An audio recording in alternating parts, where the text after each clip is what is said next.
Muito bem, seja bem-vindo. Neste vídeo daremos continuidade à resolução ou à correção do exame de Matemática 1 2021 UEM, ok? Se você não acompanhou a parte 1 que te garante 10 valores, vou deixar aí o link na descrição. É só depois dar um check na descrição deste vídeo, porque lá haverá aquele link e haverá outros links para você aprofundar aí o seu conhecimento à matemática. Nesta parte 2, nós iremos trabalhar da questão 21 até a questão 40. Eu vou tentar aqui fazer tudo passo a passo até que todo mundo entenda a matemática e entenda que isto também é brincadeira das crianças, ok? Meu nome é Pedro da Glória Valis, este é o canal Capa Desperta.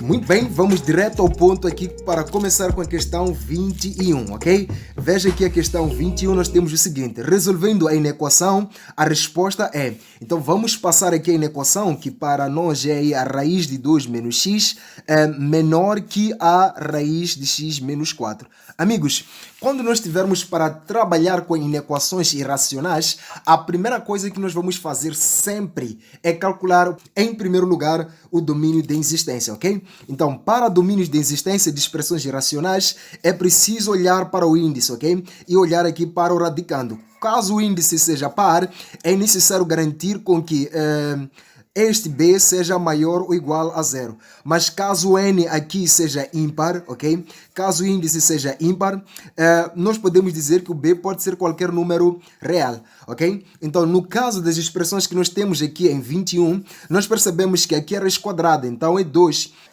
Sendo um número par, tudo que estiver dentro da raiz deve ser maior ou igual a zero. Então, teríamos 2 menos x tem que ser maior ou igual a zero.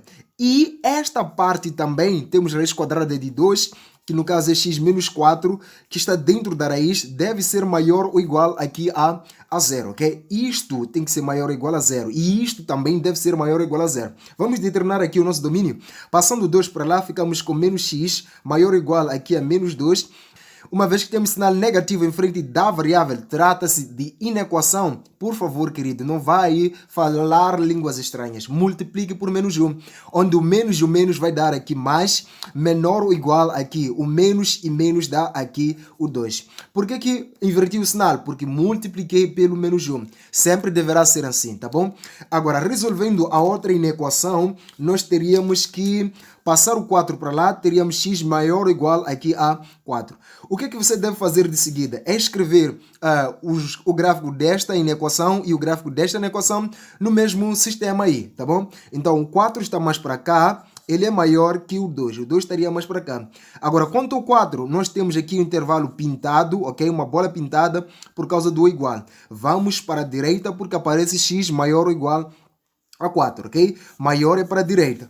Agora, quanto ao 2, nós temos daqui do 2 que ir para a esquerda, ok? Pintamos a bola por causa do igual, vamos à esquerda porque x é menor ou igual aqui a 2, tá bom? Então, esses dois gráficos, o vermelho e esta cor esquisita, interceptam-se? Caso não, então o domínio é vazio, ok? Então, x pertence ao conjunto vazio. Ok? Então, porque esses dois gráficos não se interceptam, então o nosso domínio é vazio. Se o domínio é vazio, quer dizer que não existe nenhum valor de x que cumpre essa desigualdade. Logo, a alternativa verdadeira para a solução não terá solução, porque nem o domínio existe, ok? Então, a solução seria x pertencente a vazio. Desta forma, ficávamos com a alternativa correta sendo a alternativa E. Verifica aí, a alternativa é esta aí, a alternativa verdadeira. Passando aqui para resolver a questão 22, ok? Em 22 nós temos o seguinte: sejam os gráficos das funções f1 em função de t igual a logaritmo de t na base 1 sobre 2. Temos também aí a função f2, ok? Em função de t sendo igual a logaritmo de t na base 2, ok? Para que valores de argumento t será? Então, queremos saber para que valores de argumento t o f de t1, ok? Será maior ou igual que f2 de t. Então, queremos saber para quais valores de t nós teremos este maior que este aqui. Ou seja, pretendemos valores de t para os quais esta função está acima desta, está maior que esta aqui, ok? Então, tratando-se de funções logarítmicas, você deve considerar o seguinte: a função logarítmica é uma função de tipo log de x na base A. Sendo assim, existem duas coisas para observar. Sempre que esta base A for maior que 1, então a minha logarítmica, ela fica deste jeito aqui, crescendo, tá bom? É uma hipérbole crescente. E tentando calcular o domínio deste logaritmo, eu teria x maior que 0. Então, teria x sempre maior que 0. É por isso que já vou começando daqui do 0 para a direita. E no caso da base ser, por exemplo, um caso com uma base A, ok? Maior que 0, mas aqui menor que 1, ok? Então, no caso de base entre 0 e 1, nós teremos um logaritmo que seja aí decrescente, tá bom? Então, este caso é o caso com base positiva, mas que seja aí menor que 1. Cada situação vai depender aqui da base, ok? Então, vamos lá aqui aos nossos logaritmos. Se formos a calcular o domínio de cada logaritmo aqui, eu percebo que aqui tem o t, então t terá que ser maior que 0. Então, cumpre mais ou menos esta condição, é só analisar aqui a base. Vamos lá esboçar os gráficos, ok? F em função aqui do t, ok? Então, vamos lá esboçar os gráficos. O gráfico da função f1 seria, no caso, uma logarítmica decrescente, porque a sua base é 1 sobre 2. 1 sobre 2 dá 0,5, ok? Dando 0,5 é um valor entre 0 e 1. Então, teremos uma logarítmica decrescente nessas condições. Então, vamos lá desenhar logarítmica decrescente de domínio 0 para infinito, tá? Então, teríamos mais ou menos isto aqui. Se for a calcular o zero da função, vai verificar que vai ser igual a 1. Agora, esboçando no mesmo sistema aqui a função f2, porque a verde é esta função f1 em função de tempo. Vamos esboçar a função f2, teríamos a base, sendo aqui 2, tem que ser uma função logarítmica crescente, ok? Então, neste caso, seria a nossa função f2 de t, ok? Então, vamos agora dar resposta à nossa inequação. A nossa inequação pede f de 1 maior ou igual que f de 2. F de 1 o que é? É esta função verde. F de 2, esta função aí laranja, ok? Nós queremos F1 maior que F2, então queremos F1 acima de F2, ok? Então, isso acontece aonde, queridos? Acontece nesta zona aqui, que eu passo a sublinhar aqui a vermelho. Consegue ver que esta linha verde está acima da linha laranja, porque a partir deste ponto, a linha laranja vai para baixo, ok? E a linha verde está lá para cima, ok? Então, verde está acima do laranja nesse intervalo aqui. Quando eu passo esse ponto de interseção, quem está acima lá é o laranja e quem está abaixo é o verde. Então, o verde só consegue estar em cima daqui do 1 até mais ou menos aqui nesta reta vertical, tá bom? Então, nós teríamos x pertencendo aí a um conjunto de valores que parte de intervalo aberto de 0, ok? Porque tanto a verde quanto a laranja nunca atravessam esse eixo do y, ok? Então, será de 0 até este ponto onde cruzaram-se. Então, será até um intervalo fechado, porque aqui vem o igual. Agora, não fechamos aqui em 0 por quê? Porque tanto a função verde quanto a laranja, tanto verde quanto laranja, aqui no 0 elas não estão definidas, apenas aproximam-se desta reta aqui, tá bom? Então, só vamos fechar ali onde eles cruzaram-se. Deste modo, a alternativa verdadeira será com certeza aqui a alternativa D, ok? T, eu disse X, aqui tem que ser T, tá bom? Então, será a alternativa D, ok? D é que é a alternativa verdadeira. Poderia sim resolver isto usando o método analítico, mas isso levar-te-ia muito tempo, porque teria que também chegar à tabela das inequações aí, tá bom? Então, este é o método mais fácil. Vamos passar aqui para a questão número 23. Em 23, nós temos o seguinte: para que o produto da matriz por vetor seja igual a vetor, os valores de x e y devem ser iguais aos valores. Então, nós queremos saber qual deve ser o valor de x e y para que o produto desta matriz com este vetor seja igual a este vetor. Vamos lá. A matriz A, aí no caso é menos 1, aqui 0, depois aqui temos 1, aqui temos 2. É o produto desta matriz com este vetor. Então, vamos colocar aí o vetor que é x, y mais 1. Tudo isto deve ser igual a este vetor aqui, que no caso é o vetor y aqui 2, tá bom? Então, quais são os valores de x e y para que haja igualdade do produto da matriz com o vetor sendo igual aqui a este vetor? Bom, a primeira coisa, queridos, que eu quero vos mostrar aqui é que quando vais fazer o produto de duas matrizes, ou uma matriz com um vetor, terás que pegar a linha multiplicar aqui pela coluna, tá bom? Multiplica linha com coluna. Sendo assim, o primeiro elemento daqui multiplica com o primeiro aqui. Então, terá menos 1 vezes x, dando menos x. Depois soma. Este segundo aqui multiplica com o segundo aqui. Então, 1 vezes aqui o y mais 1. Isso continua dando y mais 1, ok? Depois, pega esta linha de baixo, tá vendo esta linha aqui? Multiplica com esta coluna, tá bom? O primeiro multiplica sempre com o primeiro. 0 vezes x dá aí 0. Depois, vai somar com 2, o segundo multiplicando com o segundo. 2 vezes y dá 2y, 2 vezes este 1 dá aí o 2. Então, teríamos isto aqui sendo igual a y, aqui o 2, tá bom? Então, para que haja igualdade entre estes dois vetores, isto aqui deve ser igual a isto aqui. Isto significa que o menos x mais o y mais o 1 deve ser igual aqui a y. Agora, isto aqui também deve ser igual a isto. Então, 2y aqui mais o 2 deve ser igual a 2, ok? Deve ser igual a 2. Agora é só trabalhar com esse sistema de duas equações e duas incógnitas, tá bom? Então, trabalhando com a primeira equação ou com a segunda, nós teríamos o seguinte. Na primeira equação, se eu pegar o y e trazer para cá, fico com menos x mais este y, ok? O y que vem fica negativo. Ficamos com menos y. Isto tudo deverá ser igual a... Este 1 passa para lá, fica menos 1. Na segunda equação, quando pego este 2 e passo para lá, fico com 2y sendo igual a 2, este que é o dono da casa, e aquele que vai passar fica negativo. Portanto, ficávamos com y menos y dando 0 na primeira equação e ficávamos apenas com menos x sendo igual a menos 1. Aqui 2 menos 2 vai dar 0, então 2y será igual a 0. Vamos continuar deste lado com... multiplicando aqui por menos 1, o menos e o menos dá mais, o menos e este menos dá também mais.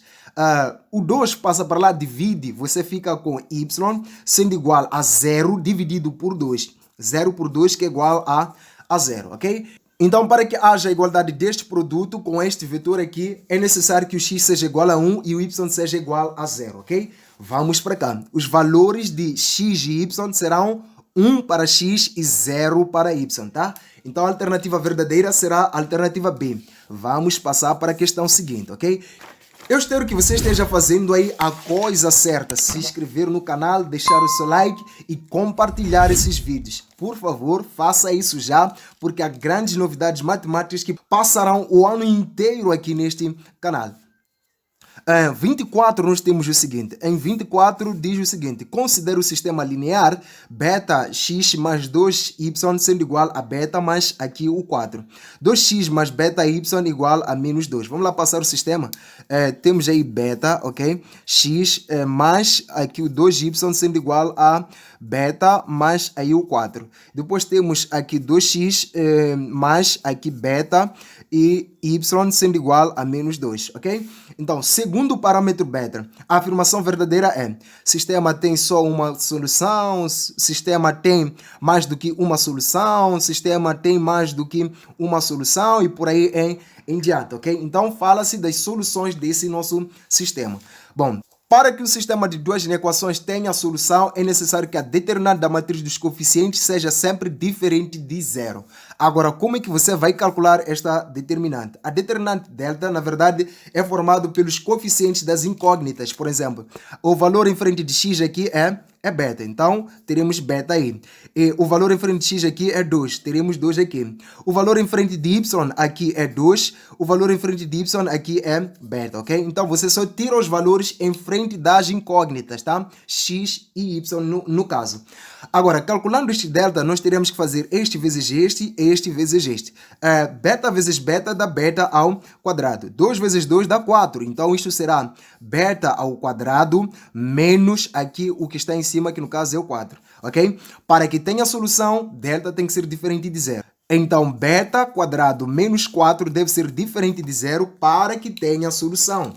Então, passando o 4 para lá, beta ao quadrado deve ser diferente de 4. O beta deve ser diferente de mais ou menos a raiz quadrada de 4. Isto para remover este quadrado. Então, beta vai ser diferente de mais ou menos a raiz quadrada de 4 dá 2. Bom, para que o nosso sistema tenha uma e única solução, o beta deve ser diferente de mais ou menos aqui o 2, ok?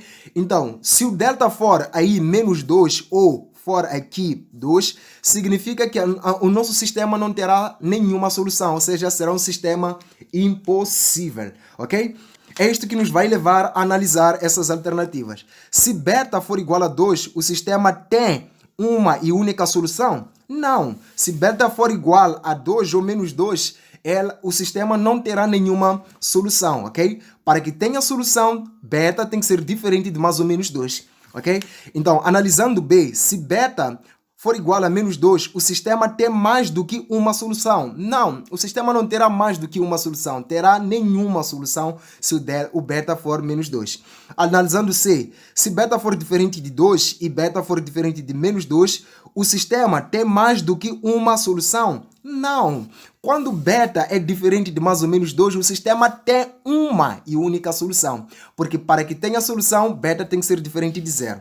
Analisando a questão D, alternativa D, se beta for igual a menos 2, o sistema não tem solução. Isto é verdade. Um dos valores que faz com que o sistema não tenha solução é o menos 2 e aqui o 2. Então a alternativa verdadeira será a alternativa D em 24. Passemos para a questão 25, que é uma brincadeira das crianças, pois não tem nada de ciência lá. Vamos fazer 25? Então, nós temos em 25 x mais 2 vezes x menos 1. Dividido por x menos 3, ok? Maior ou igual aqui a 0.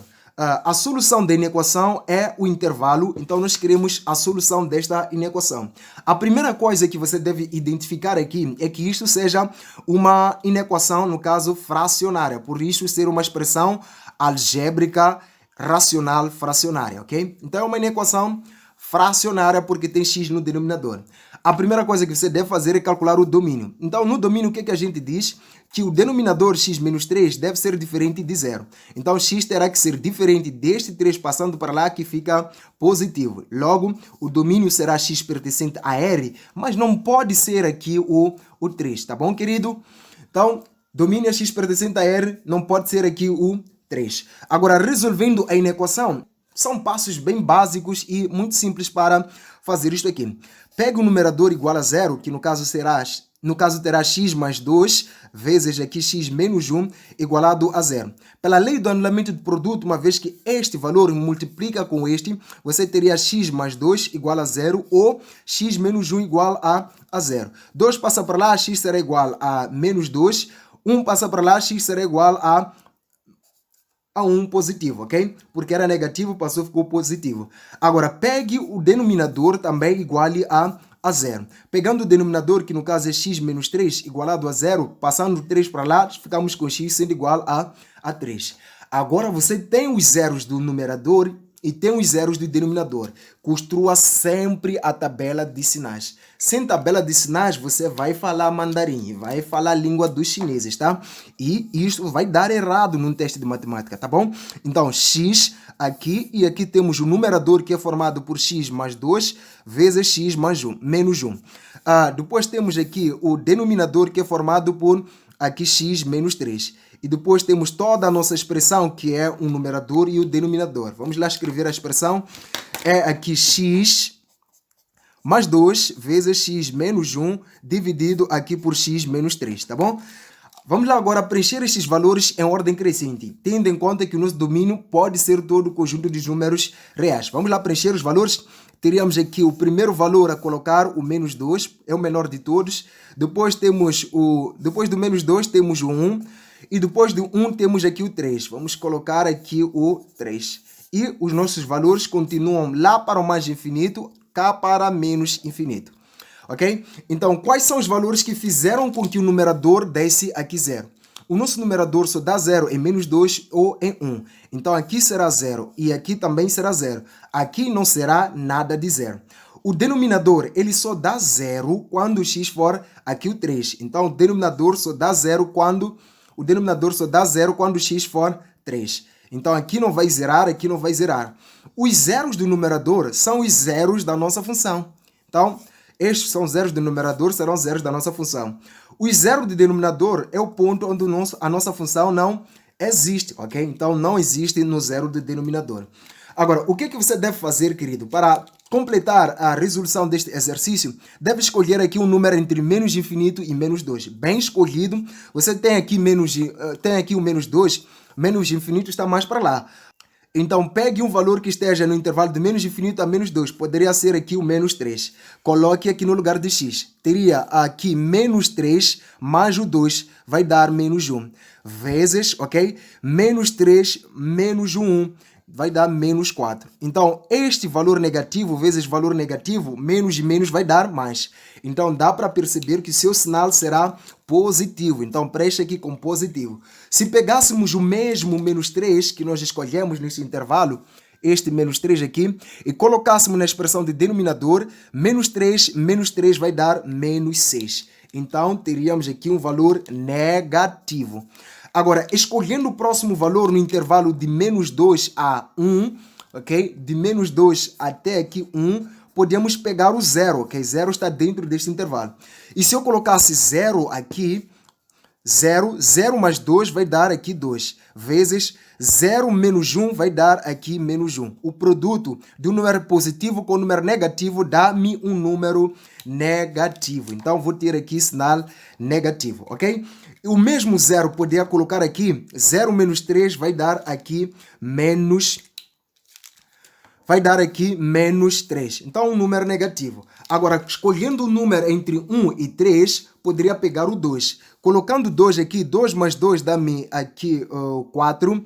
2 menos 1 vai dar-me 1. 4 vezes 1 dá-me um número positivo. O mesmo 2 colocado aqui dá-me um número negativo, tá bom?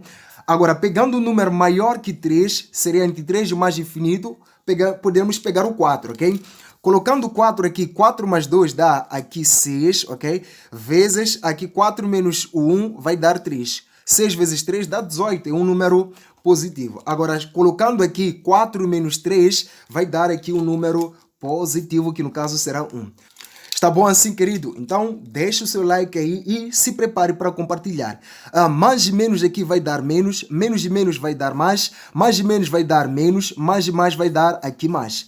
Bom, nós devemos procurar aqui a solução na parte positiva do nosso gráfico, porque aqui vem maior ou igual a 0. O sinal positivo aqui nesta conjugação, na parte final, só está aqui, ok? E aqui. Então, o positivo aqui está entre menos 2 e aqui o 1. Então, x terá que pertencer ao conjunto de valores que partem de menos 2 até aqui no 1. Atenção que uma vez que aqui vem o igual, esses intervalos devem ser fechados, tá bom? Intervalo fechado. O sinal positivo aparece novamente aqui, de 3 até aqui o mais infinito, ok? Infinito não se fecha em intervalo. Aqui no 3 deveríamos fechar o intervalo por causa do ou igual, mas o nosso domínio diz que x deve ser sempre diferente de 3. É por isso que já vou colocar aí intervalo aberto, embora que tiver que ser aí fechado, tá bom? União aqui. Será este união com este. O sinal positivo está aqui e está aqui. Ok? Então, a alternativa verdadeira será a alternativa D. Coloque D, você faz um grande checkmate na questão 25. Vamos passar para a questão 26, ok? Vamos responder 26, que também é banana. 26, nós temos o seguinte. Em 26, as assíntotas verticais, a assíntota horizontal, a assíntota oblíqua da função f de x igual a nepa elevado a t. Temos a função f de x igual a nepa elevado a t, sendo que t é igual a 1 sobre x. Então, queremos todas as assíntotas aí. Atenção, se t é igual a 1 sobre x, então nós teríamos f de x sendo igual a nepa elevado a 1 sobre aqui o x.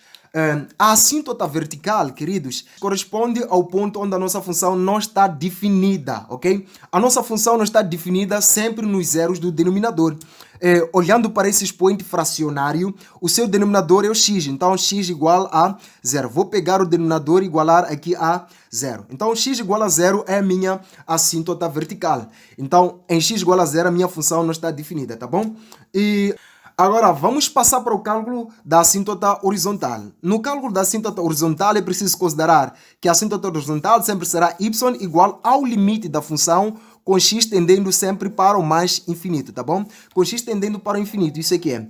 Então, vamos lá aqui colocar limite de f de x, que no caso é aí o Neper, elevado a 1 sobre x, com x tendendo para o infinito. Nós teríamos que no lugar de x colocar infinito, então isso seria igual a nepa elevado a 1 sobre infinito. 1 sobre infinito é igual a 0, porque qualquer número dividido por infinito dá 0. Depois teríamos que y será igual a nepa elevado a 0. Nepa elevado a 0 vai ser igual a 1, porque qualquer número elevado a 0 é igual a 1. Então já temos a assíntota vertical, temos a assíntota horizontal. Bom, a assíntota oblíqua, para você descobrir se ela existe ou não existe, vamos lá, a assíntota oblíqua, é só dizer que a assíntota oblíqua, na verdade, será uma reta, y igual a mx, mais aqui o n. Só que para verificar se ela existe ou não, terá que calcular o m, ok? Para calcular o m é só dizer que m será igual ao limite da função f de x, dividido aqui por x, com x tendendo para aqui o infinito, tá bom? Então, depois de calcular o m, você consegue dizer se ela existe ou não, ok? Se ela existir, então você terá que calcular o n. O n será calculado como sendo o limite, ok? Da nossa função f de x, menos aí o m vezes x. Então, esta expressão que te permite calcular aí o n, caso a assíntota oblíqua aí exista pela determinação do m, tá bom? Então, no nosso caso, nós teríamos o limite, no caso de nepa, elevado a 1 sobre x, com x tendendo para o infinito, dividido aqui pelo x, ok? Então, quando colocamos infinito no lugar de x, já sabemos que isto aqui vai dar 1 pelo cálculo anterior. Então, vai ficar 1 sobre aqui o x, que no caso é infinito. Isso vai dar 0, tá bom? Então, se esta função já nos dá 0 aqui, eu vou concluir, entre aspas, que ou a assíntota oblíqua não existe ou ela coincide com a assíntota vertical, tá bom? Então, eu não vou precisar aí emagrecer calculando o n, tá bom? Se ela existe, ela coincide com a assíntota vertical. Isto porque o m deu 0. Se tivesse dado 2, eu precisava mesmo calcular o valor de n para escrever esta equação da reta, tá bom? Então, venha aqui para achar as alternativas. Assíntota vertical 0, assíntota horizontal 0, não. Assíntota horizontal para nós deu 1. Então, venha aqui, assíntota vertical 0, assíntota horizontal 1, assíntota oblíqua só pode não existir, porque não temos nenhuma outra alternativa com x igual a 0, tá bom? Então, a alternativa correta será B.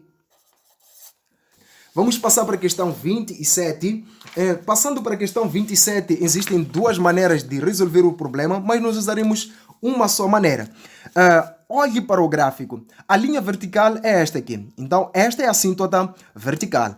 A linha vertical é a assíntota vertical. Então, a nossa assíntota vertical, a linha vertical, atravessa o eixo x aqui no ponto 1. Então, vai ser x igual a 1. Depois vamos achar a assíntota horizontal.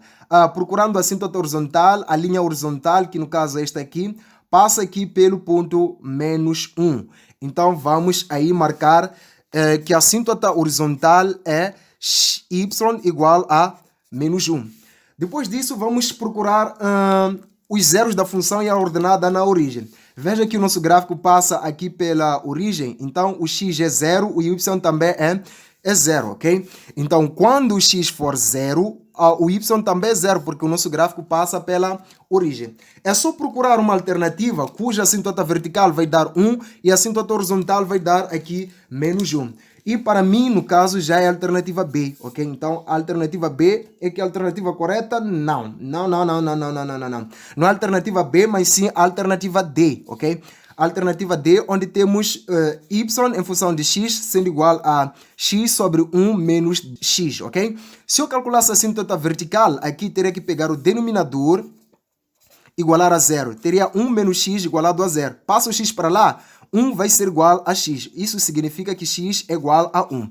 Bate com o que nós tiramos aqui, a partir do gráfico. Se eu calculasse a assíntota horizontal, ok? A assíntota horizontal seria o limite, no caso, y igual a limite da nossa função, que no caso é esta aqui, ok? X sobre 1 menos x aqui, com x tendendo para o infinito. Bom, veja só, o valor em frente de x aqui, o valor em frente de x aqui. Então, ficávamos com o limite aqui do x, aqui o menos x, ok? X tendendo para o infinito. Isso porque este limite dá uma indeterminação de tipo infinito sobre infinito. É só tirar o x de maior grau, aqui também o x de maior grau. Depois corta este x com esse x, nós teríamos aí menos 1. O menos é deste aqui. X dividido por x vai ser igual a menos 1. Então, bate novamente com este valor que tiramos. Agora, outra informação é que quando o y for 0, o x também será igual a 0. Vamos pegar a nossa função. Coloque 0 aqui. Vai ser 0. Colocando 0 aqui vai ser 1. Então, veja só que y, quando x for 0, vai ser igual. Aqui, colocando 0, teríamos o 0, dividido aqui por 1, menos aqui, colocando 0, teríamos 0. Isto vai ser igual a 0 sobre aqui o 1, que é igual a 0. Quando x for 0, o y também dá zero. Então, esta aqui é a função com a alternativa verdadeira, ok? Vamos passar rapidamente para a questão aqui 28, ok? Passando para 28, nós temos as retas no plano cartesiano, y igual a 1 sobre 2x mais 5, y igual a 1 sobre 2x mais aqui o 5, y igual a kx menos b, temos aí y igual a kx menos aqui o b, são perpendiculares quando, ok? Então, nós queremos saber com que valor de k ou b essas retas serão aqui perpendiculares. Duas retas, para que possam ser perpendiculares, o declive da primeira reta vezes o declive da segunda reta deve ser igual sempre a menos 1. O que é declive? Declive é o valor que aparece em frente do x, ok? Então, procura a parte com x e veja o valor aí. Então, teremos 1 sobre 2 vezes aqui o declive da outra reta. Procura onde tem x e veja o valor aí, que no caso é k. Deve ser igual a menos 1. Então, passe isto para lá, você ficaria ou fazendo k vezes 1, terá k sobre aqui 2, sendo igual a menos 2. Este 2 está a dividir, passa para lá, multiplica, terá k sendo igual a menos 2 vezes aí o k sendo igual a menos 1 vezes aí o 2, ok? Aqui é menos 1, este menos 1. Agora, este vezes este, teremos aqui menos 2. Então, k deve ser menos 2. Agora, quanto ao b, qual será o valor de b? O valor de b, na verdade, não influencia em nada para que duas retas possam ser perpendiculares. A única condição é que o produto entre os seus declives seja igual a menos 1. Então, quer dizer que b pode ser qualquer valor real. Ele não influencia em nada para que essas duas retas possam ser perpendiculares, ok? K menos 2, b pertencente ao conjunto dos números reais. A alternativa seria a alternativa C. Em 23, a alternativa correta seria C. Agora vamos passar para 29. Passando aqui para 29, nós temos o seguinte, tá bom? Em 29 temos o seguinte, as abscissas dos pontos de inflexão do gráfico da função, temos aqui esta função, que no caso é f de x igual a x à quarta, temos aqui entre parênteses x sobre 20 menos 1 sexto, ok? Então temos f de x sendo igual a x à quarta, depois temos aqui o x sobre 20 menos 1 sobre 6. Então temos que achar aqui os pontos de inflexão, ok? Lembre-se, querido, que os pontos de inflexão têm a ver com a segunda derivada. Eu separei aqui um vídeo no canal e vou deixar na descrição do vídeo para que possa aprender tudo com relação a pontos de inflexão, pontos extremos, máximos e mínimos, para que você seja profissional mesmo. E se tiver dúvida de derivadas, também já resolvemos esta questão aqui neste canal. Confira aí na descrição do vídeo, tá bom? Então, a primeira coisa que nós vamos fazer aqui é fazer a distribuição, ok? Vamos fazer este vezes este, ficávamos com f de x sendo igual a este vezes este dá x à quinta por 20, este vezes este dá menos x à quarta por aqui 6. Depois disto, aplicamos as derivadas. Vamos aplicar a derivada? A primeira derivada de f vai ser igual, o denominador é uma constante, então eu não vou me preocupar com esse denominador. É só mandar descer o 5, ficamos com x elevado a 4 sobre aqui o 20. Menos, aqui também mesmo, o denominador é uma constante, é só mandar descer o 4, que ficamos com x elevado a 3 sobre aqui o 6. Fazendo a segunda derivada de f de x, teríamos que derivar esta primeira, ok? Então, vamos lá fazer a derivada da primeira. É só mandar descer o 4, multiplica, ficamos com 20x. Aqui tiramos 1, ficamos com 3. Sobre aqui o 20. É menos, aqui é só mandar descer o 3, ficamos com 12x. Tirar uma unidade, fica com 2. Sobre aqui o 6. Então, é assim como nós vamos fazer a segunda derivada, derivando a primeira, ok? A segunda derivada de f de x vai ser igual a 20 por 20, que dá 1x ao cubo. Aqui 12 por 6 vai ser igual a menos 2, tá bom? X ao quadrado. Outra coisa que você deve verificar para que consiga aqui a segunda derivada igual a zero, porque os pontos de inflexão tem que pegar a segunda derivada igual a zero, é que terá que pegar este x ao cubo, menos 2x igualando aqui a zero, menos 2x ao quadrado. Agora, se isto deve ser igual a zero, tem que descobrir os zeros desta função. A primeira coisa que você deve fazer aqui é verificar o x do menor grau, uma vez que todos os termos aqui têm x. O de menor grau é o x ao quadrado. Então, vou evidenciar o x ao quadrado. Aqui onde era o cubo, fico com x elevado a 1. Para que 1 mais 2 dê-me este 3 aqui. Agora, aqui onde só tinha 2x ao quadrado, fico apenas com 2. Isto tudo deve ser igual a zero. Pela lei do anulamento do produto, para que este vezes este dê-me zero, é necessário que x ao quadrado seja igual a zero ou que este binômio x menos 2 seja igual a zero. X ao quadrado igual a zero é a mesma coisa que x igual a zero. Isto passa para lá, ficamos com x igual a 2. Bom, a chance de termos pontos de inflexão é termos x igual a 0 e em x igual a 2 termos uma inflexão. Mas atenção, é apenas uma chance de termos ali um ponto de inflexão. Para que seja mesmo um ponto de inflexão, deve haver inversão do sentido de concavidade em relação a esta abscissa e em relação também a essa abscissa. E como você vai poder analisar isto? Construa a tabela de sinais da segunda derivada. Coloque aí os valores de x que fizeram com que a nossa função fosse zero. No caso, tivemos aí o 0, ok? E aqui tivemos o 2, ok? Os zeros da segunda derivada. Os zeros da segunda derivada. E aqui a nossa função f. Então, a nossa função derivada aqui vai ser 0 e aqui no 2 também será 0, porque nós verificamos que ela dá 0 quando x for aqui o 0 e quando for aqui o 2. Agora, a nossa função f, no ponto 0 nós teríamos o f de 0, ok?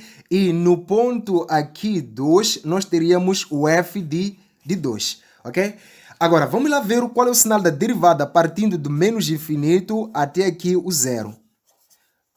E de menos infinito até zero podemos pegar o menos 1, tá? Vamos colocar menos 1 aqui nesta expressão da derivada. E colocando menos 1, teremos menos 1 elevado a 3, menos 2 vezes menos 1 ao quadrado. Você sabe que menos 1 ao quadrado dá 1. 1 vezes 2 dá aqui 2. Menos 1 ao cubo dá menos 1, menos aqui o 2, ok? Porque tudo isto deu 2 positivo. Com esse sinal negativo fica menos 2. A resposta seria menos 3. Então o sinal será negativo. A única coisa que interessa aqui é só o sinal. E você vai preencher essa parte da segunda derivada pelo sinal. Então agora aqui temos o intervalo de 0 a 2. Temos o intervalo de 0 a 2. Pega um valor de 0 a 2, poderia ser no caso 1. Então pegando 1 e colocando aqui, teríamos 1 elevado a 3 menos 2 vezes 1 elevado a 2. Então teríamos 1 menos, isto aqui vai dar 2, ok? Com sinal negativo fica menos 2, isto dá menos 1. Então percebemos que quando pegamos um valor neste intervalo, a derivada tem um sinal negativo, ok? Agora pegando um valor aqui de 2 para mais infinito, 2 para mais infinito, teríamos que pegar, por exemplo, 3. Colocando 3 aqui, ficávamos com 3 ao cubo, que dá 27, menos 2 vezes 3 quadrado, ok? Porque aqui vem quadrado. Então, 3 ao quadrado dá 9, vezes 2 dá 18. Então, teremos 27 menos 18, que vai ser igual a 9, que é um valor positivo. Então, o sinal da derivada será positiva. Agora, aí vem o truque do gato. Quando a segunda derivada é negativa, a concavidade da função fica voltada para baixo. Segunda derivada negativa, concavidade fica voltada para baixo. Segunda derivada positiva, concavidade voltada para cima. Então, só será ponto de inflexão aquele ponto onde mudamos o sentido da inversão da concavidade. Veja só aqui, concavidade voltada para baixo, depois do outro lado, concavidade voltada para cima. Então, este ponto de abscissa 2 é sim um ponto de inflexão, somente o 2. Porque aqui neste ponto de abscissa 0, aqui tem concavidade voltada para baixo, do outro lado também tem concavidade voltada para baixo. Não houve a inversão da concavidade, então não é um ponto de inflexão. É apenas um simples ponto que faz com que a segunda derivada dê zero, ok? Então a alternativa será aqui x igual a 2. Então x igual a 0 não é, ok? Então x igual a 2, que é a alternativa B. Vamos pegar aí o B. Muito bem, passando agora para a questão seguinte, que no caso é 30.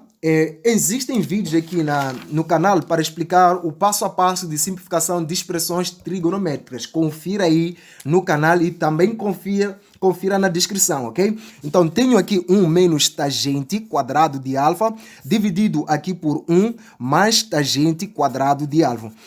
Naquele vídeo eu mostro que, na verdade, para calcular isto aqui, precisa, em primeiro lugar, trocar qualquer coisa que seja tangente, cotangente. Então, você só deve ter uma expressão que só tenha seno ou cosseno, tá bom? Então, o tangente de alfa, nós sabemos que é igual a seno do alfa sobre o cosseno de alfa. Por isso, vamos escrever no lugar de tangente, vamos ter que escrever aí seno sobre cosseno. Então, seno de alfa sobre o cosseno de alfa. Se tangente é quadrado, é porque o seno é ao quadrado e o cosseno também é quadrado. Aqui também vamos fazer o mesmo. Temos 1 menos tangente ao quadrado. Vamos escrever seno de alfa sobre cosseno de alfa. Só que tangente quadrado vai levar seno quadrado e aqui o cosseno ao quadrado. Bom, queridos, vamos confessar. Daqui para diante é só usar o intuito, o teu instinto matemático que você chega à resposta correta. Se não tem instinto matemática, desenvolva aqui no canal Capa Desperta. É só fazer o MMC. Fazendo o MMC é só multiplicar aqui por cosseno quadrado de alfa, porque o denominador de 1 é aqui o 1. Aqui multiplica por 1. Mesma coisa faz aqui, uma vez que o denominador de 1 é 1, é só pegar esse denominador que é cosseno quadrado de alfa, multiplica aqui também por 1, ok? Então vamos fazer esta continha que fica brincadeira das crianças. Vamos lá, cosseno quadrado de alfa vezes 1 fica cosseno quadrado de alfa. Dividido aqui por cosseno quadrado de alfa vezes 1, cosseno quadrado de alfa. Mais 1 vezes seno quadrado de alfa fica seno quadrado de alfa. 1 vezes cosseno quadrado de alfa, cosseno quadrado de alfa. Quanto ao denominador, nós teríamos aqui cosseno quadrado de alfa vezes 1, ficamos com cosseno quadrado de alfa. Sobre aqui, cosseno quadrado de alfa vezes 1, ficamos com cosseno quadrado de alfa. Mais 1 vezes seno quadrado de alfa. 1 vezes cosseno quadrado de alfa. Vamos lá continuar aqui a continha. Acho que isso não ficou tão visível quanto deveria estar. Tudo bem. Agora, o que você consegue ver quanto a esta expressão toda do numerador? Nesta expressão aqui. Então, o que você consegue ver? Na expressão do numerador, consigo ver que esses denominadores são iguais. Cosseno quadrado, cosseno quadrado. Então, vou manter o cosseno quadrado de alfa e vou somar os seus numeradores. Fica cosseno ao quadrado de alfa. Verificou que aqui nós geramos, né? Eu aqui coloquei mais e deve ser menos, tá bom? Por causa deste menos aqui. Então, seria menos o seno ao quadrado de alfa.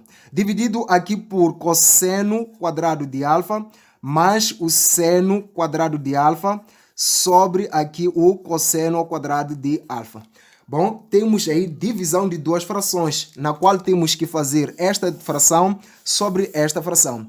Pelas regras da divisão, mantém-se a primeira fração, que é cosseno quadrado de alfa, menos o seno quadrado de alfa, sobre aqui o cosseno de alfa, multiplica-se pelo inverso da segunda. Então, o inverso da segunda fração será o inverso disto, cosseno quadrado de alfa sobre cosseno quadrado mais de alfa, mais aqui o seno quadrado de alfa. Este com este são iguais, porque isto multiplica tudo lá, ok? Então, podemos simplificar isto com isto. O que fica? Cosseno quadrado de alfa menos o seno quadrado de alfa sobre aqui o cosseno ao quadrado de alfa mais 1 mais seno ao quadrado de alfa. Atenção, meu amigo, o seno de qualquer ângulo ao quadrado mais o cosseno do mesmo ângulo ao quadrado sempre dá 1. É por isso que cosseno ao quadrado de alfa mais o seno ao quadrado de alfa, isto vai dar 1. Ok? E não se confunda com o que acontece aqui no numerador. o que acontece no numerador nós chamamos desta maneira aqui. O cosseno ao quadrado de alfa menos o seno ao quadrado de alfa é igual a cosseno de 2 vezes o alfa, ou seja, é o cosseno do ângulo duplo. Vou deixar aqui a tabela das relações trigonométricas para que você confira essas e mais outras relações trigonométricas, tá bom? Então ficaria aqui com o cosseno do ângulo duplo, tá? E isto dividido por 1 fica cosseno do ângulo duplo mesmo, ok? Então faz o checkmate e acerta aí em cheio ficando com a alternativa E, ok? Em 30 nós ficamos com a alternativa E. Então, caso eu me esqueça de colocar aqui um dos links que eu prometi colocar, é só informar aí nos comentários que me esqueci de deixar aí um dos links, tá bom? Vamos passar aqui para a questão 31. Em 31 nós temos o seguinte, os extremos máximos ou e mínimo locais da função são, ok? Então queremos os extremos máximos e mínimos locais. Ok, vamos lá fazer isto aqui. F de x sendo igual aqui a 3x ao quadrado, a quarta, ok? Menos aqui 4x ao cubo. Queremos os máximos ou mínimos locais, ou máximos e mínimos, tá bom? Então, para ter máximos e mínimos, que são os pontos críticos ou extremos da nossa função, nós temos que pegar a primeira derivada e igualar aqui a zero. Também tem aí o vídeo na descrição. Vamos fazer a primeira derivada da função f. É só fazer descer o 4 multiplicar, ficamos com 12. Aqui x, tirando uma unidade, ficamos com 3. Menos o 3 passa aqui, multiplica, ficamos com 12. Tirando uma unidade, ficamos com x ao quadrado. Então, esta é a primeira derivada. Agora, tens que pegar a primeira derivada e igualar a zero. Vamos lá pegar a primeira derivada e igualar a zero? Teríamos aqui o 12x ao cubo, menos aqui o 12x ao quadrado. Igualando isto a zero, ficaríamos com o seguinte. Todos aqui têm x, ok? Todos aqui têm x. Qual é o x de menor grau? O x de menor grau é x ao quadrado. Evidencia. Aqui fica 12. Aqui onde era x elevado a 3, fica x elevado a 1. Para que 1 mais 2 dê-me aqui 3. Menos, aqui onde era x ao quadrado, tirei todo o x ao quadrado, fica-me apenas o 12, igualado a zero. Pela lei do anulamento de produto, para que este vezes este dê-me zero, é necessário que x ao quadrado seja zero ou que o 12x menos 12 seja igual a zero. X ao quadrado é igual a zero, é x igual a zero.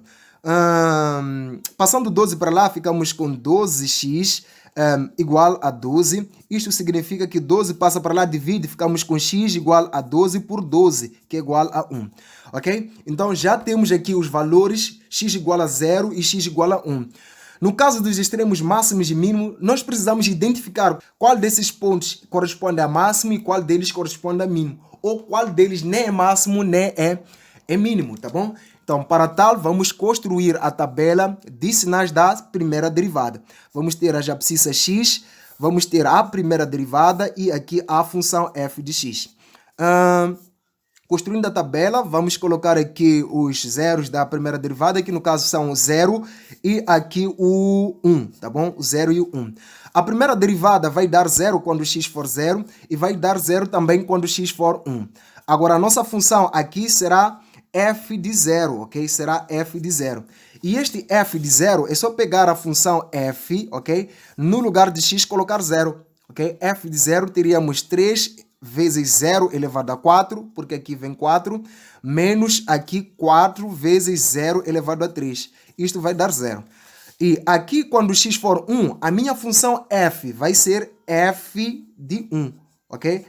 Vamos calcular f de 1. Pegue a função f, no lugar de x, coloque 1. Terá 3 vezes aqui o 1 elevado a 4, menos 4 vezes aqui o 1 elevado a 3. Bem feito, 1 elevado a 4 dá 1, vezes 3 dá 3, 1 elevado a 3 dá 1, vezes 4 dá 4, 3 menos 4 é igual a menos 1. Então, aqui teríamos menos 1 e aqui teríamos 0, tá? F de 0 dá 0, F de 1 dá menos 1. Então, é isto que você deve fazer aqui. Depois, começa a estudar os sinais. Procura um valor entre menos e infinito, aqui o 0, ok? Porque isso aqui é uma expressão algébrica racional inteira, então o seu domínio é R. Então, é de menos infinito a mais infinito. De menos infinito até aqui, nesta abscissa 0, vamos pegar um valor. No caso, poderia ser o menos 1. Vamos pegar o menos 1, ok? X igual a menos 1. vamos colocar na função derivada. A função derivada é esta aqui. Coloque menos 1 no lugar de x, terá 12 vezes menos 1 elevado a 3, menos aqui o 12 vezes o menos 1 ao quadrado. Menos 1 ao quadrado dá 1. 1 vezes 12 vai dar aqui 12 com sinal negativo, este negativo. Menos 1 elevado a 3 dá menos 1, vezes 12 fica menos 12. Este menos este vai dar sinal negativo, ok? Porque vai dar menos 24. Agora, querido, pega um número entre 0 e 1. Pegando o número entre 0 e 1, vamos pegar, por exemplo, 0,5, que é 1 sobre 2. Vamos colocar aqui, teríamos que colocar 0,5, que é 1 sobre 2. Teríamos 12 vezes 1 sobre 2 elevado a 3, fica 1 sobre 8. Menos 12 vezes 1 sobre 2 elevado a 2, vai dar 1 sobre 4. Este por este vai dar aqui 3, menos... Agora, simplificando este por este, divido aqui por 4, aqui também por 4. Fico com 3 sobre 2, que vai dar aqui o 1,5, ok? 1,5. A diferença vai dar menos 1,5, que é um valor negativo. Então, vai dar aí sinal negativo. Agora, pegando um valor entre 1 a mais infinito, ok? De 1 a mais infinito, podemos pegar o 2. Coloque-me o 2 aqui na derivada, ok? Na derivada e preencha com sinal. Colocando 2 aqui, teríamos 12 vezes 2 ao quadrado, ao cubo, menos aqui 12 vezes 2 ao quadrado, ok? Fazendo esta conta, se eu não estiver em erro, ficamos com 48, tá bom? Então o sinal é positivo, deu um valor positivo aí, então vamos preencher aqui com sinal positivo. Quando a primeira derivada é negativa, a função decresce. A primeira derivada é negativa, a função decresce. A primeira derivada é positiva, a função cresce, tá bom? Então, neste ponto, a função desceu e desceu do outro lado. Logo, este ponto não pode nem ser mínimo, nem pode ser máximo, porque o máximo ou mínimo é onde a função deixa de crescer, começa a decrescer, ou deixa de decrescer, começa a crescer. Aqui, deste lado, a função desce, do outro também desce. Então, não é nada este ponto. Vindo para este ponto, nós verificamos que a nossa função desce, depois começa a crescer. Então, formamos um ponto aí embaixo, temos um ponto mínimo. Este mínimo ocorre quando x for 1 e o y aí vai ser menos 1, ok? Então, a nossa função é mínima quando y é igual a menos 1, ok? Então, na abscissa 0, a nossa função não é máximo, nem é mínimo, tá bom? Vamos aqui para o nosso enunciado ficar com a alternativa. Nossa função só dá mínimo quando o x for igual a menos 1, tá bom? A alternativa correta será B. 31, coloque B. Faça checkmate, vamos para a próxima questão. A próxima questão vai ser a questão 32. Em 32 diz o seguinte: as retas tangentes ao gráfico da curva definida pela equação f de x igual a x menos 4 sobre x menos 2. Então, temos a função f de x igual a x menos 4 sobre x mais menos aqui o 2. As retas tangentes a esta função nos pontos de interseção deste gráfico com os eixos coordenados caracterizam-se como. Então, essas retas devem ser tangentes, ok? A esta função, mas não só devem ser tangentes nos pontos de interseção desta função com os eixos coordenados, ok? O que é isso de interseção com os eixos coordenados? É a interseção desta função com aí o eixo x e com o eixo y, ok?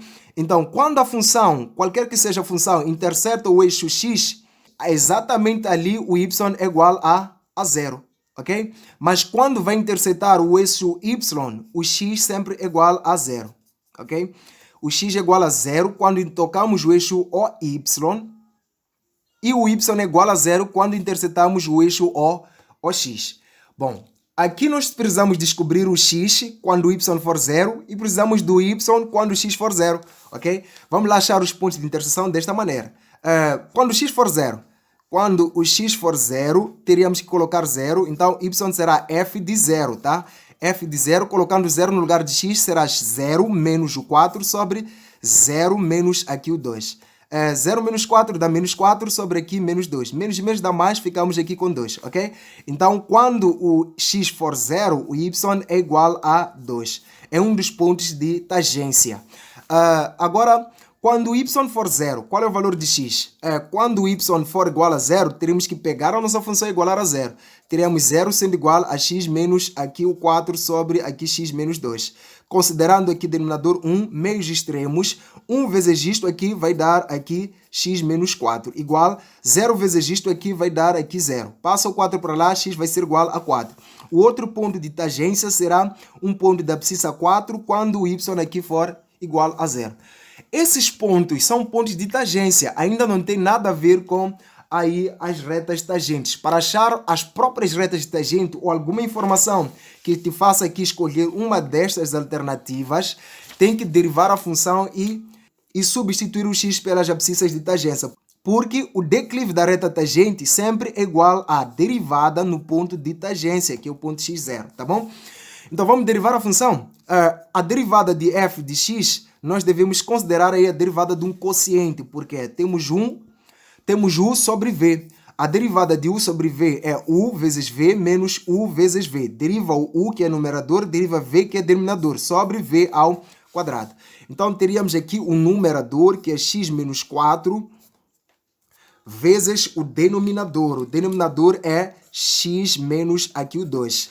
Menos, ok? Menos o numerador, que é x menos 4, vezes o denominador, que no caso é x menos o 2, ok? Dividido aqui pelo denominador, que no caso é x menos 2 ao quadrado. Sempre depois eleva o denominador ao quadrado. Terás que colocar o símbolo de derivada no numerador deste lado, do outro lado tem que derivar o denominador. Agora, a derivada de x dá 1, a derivada de 4 dá 0. Então ficávamos com 1 vezes isto aqui, que é x menos 2. Menos a derivada disto aqui, a derivada de x dá 1, a derivada de 2 dá 0. Então 1 menos 0 vai continuar aí o 1. Dividido por x menos aqui o 2 ao quadrado. Para finalizar, agora em grande, você tem que considerar o seguinte. 1 vezes x vai dar aqui x. Menos 2. 1 vezes isto aqui continua isto aqui. Mas menos e mais dá aqui menos. Menos e menos dá aqui mais. Aqui o 4 sobre o x menos 2 ao quadrado. Veja que estes dois são simétricos. Então a tua primeira derivada vai ser igual aqui a menos 2 mais aqui o 4 dá 2 sobre aqui quadrado, ok? Então sobre x menos 2 ao quadrado. Esta é a primeira derivada. Para achar os declives, devemos usar esta relação aqui. Para achar os declives, tá bom? Então vamos lá aqui achar os declives. Achando os declives, teríamos que o declive vai ser igual primeiro, nós temos dois pontos aqui. Quando x for aqui 0, ok? Primeiro, quando x for aqui 0, então será a primeira derivada no ponto 0, ok? Então será este o primeiro declive. Primeira derivada, quanto é que deu mesmo? Vamos puxar aqui. A primeira derivada deu aí o 2, ok? Sobre o x, vamos colocar 0. Ficamos com 0 menos 2 ao aqui quadrado. Então faça comigo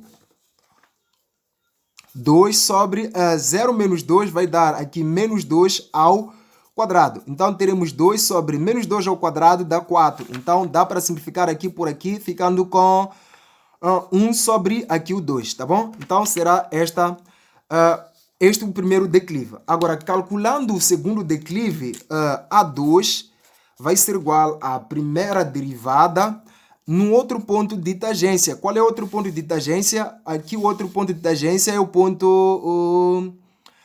da abscissa x igual a 4. Então, no ponto da abscissa x igual a 4, ok? Isto será igual, vamos lá operar. Teríamos a nossa primeira derivada, deu aqui 2, ok? No lugar desse x, vamos colocar aí o 4 menos este 2. Tudo isto ao quadrado vai ser igual aqui a 2 sobre 4 menos 2 vai ser igual a 2 ao quadrado, ok? Então teremos 2 sobre 2 ao quadrado dá 4. Simplificando isto aqui, teremos 1 sobre 2, ok? Então veja só o que aconteceu aqui.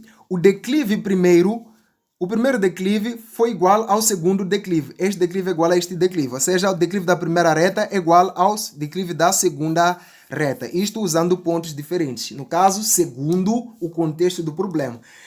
Se os declives das retas tangentes, primeira reta tangente e aqui a outra, segunda reta tangente, se os seus declives são iguais, então essas duas retas são paralelas, ok? Se duas retas têm mesmo declive, essas retas são paralelas. Daí podemos dizer o seguinte, vamos lá ao enunciado. Temos aqui a alternativa C, paralelas e horizontais. A alternativa E, paralelas, ok? Então, qual delas será verdadeira? Quando o declive é diferente de zero, ok? Quando o declive é diferente de zero, não tem como a reta ser horizontal, tá bom? As retas só são horizontais quando o declive for igual a zero. Então, quando for diferente de zero, não tem como ser horizontal. Nós temos declives diferentes de zero, então não vão ser retas horizontais. Daí que ficamos com a alternativa E. Simplesmente são retas paralelas. Bom, esse é o próximo checkmate. Você já se inscreveu e eu já estou imaginando aí que estás a pensar em outros amigos, outros bradas para enviar esta correção ou esta preparação, ok? Então vamos aqui passar para a questão 33. Em 33 temos o seguinte: um ponto material move-se pelo eixo reto segundo a lei, T em segundos, R em metros. A velocidade de movimento V em função de tempo em metros por segundo e o instante do tempo T em segundos quando a aceleração de movimento é nulação. Então, quero saber qual é a velocidade e qual é o tempo T quando a aceleração for aqui igual a zero, ok? E tendo em conta que a posição é dada como sendo R em função de tempo igual aqui a menos 1 sobre 6, aqui t cubo mais aqui 3t ao quadrado menos o 5. Queremos ter a velocidade e o tempo que fazem com que a aceleração seja aqui igual a zero, ok? Então vamos fazer isto de jeito fácil. A primeira coisa que devemos saber é que a velocidade em função de tempo é igual à derivada da posição em função do tempo. A aceleração é igual à derivada da velocidade em função do tempo. Então são essas relações que nós deveríamos aqui aplicá-las, ok? Então a velocidade em função do tempo vai ser igual à derivada da posição. Vamos derivar a posição? É só fazer descer o 3 para cá, ficamos com menos 3 sobre 6. Aqui t, tira uma unidade e fica 2. O 2 vem para cá, multiplica, ficamos com 6t. A derivada de 5 dá 0. Então esta será a equação da velocidade em função do tempo. Agora, a aceleração. Vamos fazer a derivada da velocidade, ok? A aceleração é derivada da velocidade. Então, a aceleração em função do tempo vai ser igual. O 2 desce para cá, ficamos com menos. 2 vem multiplicar, então ficamos com 6 sobre aqui 6. Tira uma unidade, fica aqui com t. Mas a derivada de t vai ser igual aí a 1, então ficamos apenas com 6. Nós queremos o tempo quando a aceleração é igual a zero. Queremos o tempo quando a aceleração for igual a zero. Vamos pegar a aceleração, que no caso é 6 por 6 vai dar 1, ok? Ficamos com menos t sendo igual aqui a... Ficamos com menos t mais aqui 6 sendo igual aqui a 0.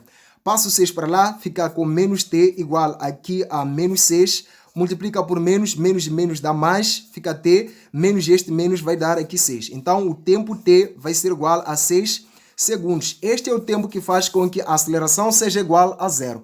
Com este tempo, calcule a velocidade, com a equação da velocidade, ok? Então, a velocidade, quando o tempo for 6, vai ser igual aqui a menos o 3 sobre 6 vezes o tempo, que é 6 ao quadrado, mais aqui o 6 vezes aqui o 6.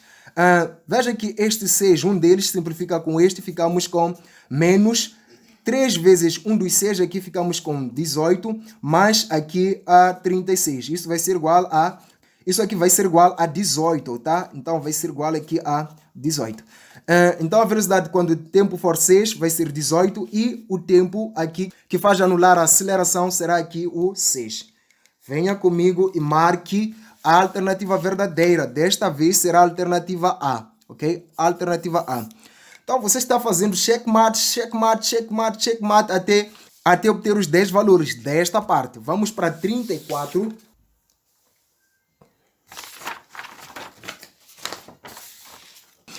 O ponto material é deslocado do ponto inicial A de um sistema de coordenadas cartesianos segundo o vetor. numa distância igual a 4 módulo do vetor A. Então, o ponto da sua posição é... Então, nós temos aqui um determinado ponto A, ok? Ele se encontra numa posição 2 aqui para X, 1 aqui para Y.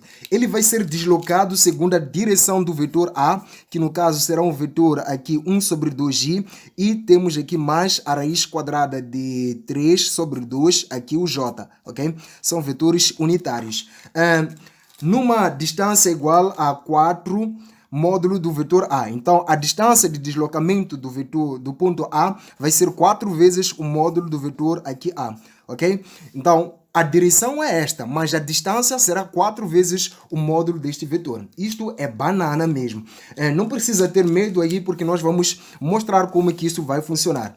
A primeira coisa que eu vou fazer aqui consigo é representar este vetor aqui em forma de coordenadas, ok? Então, nós temos aqui I, quer dizer que esta componente é X, ok? Então, o X aqui é 1 sobre 2.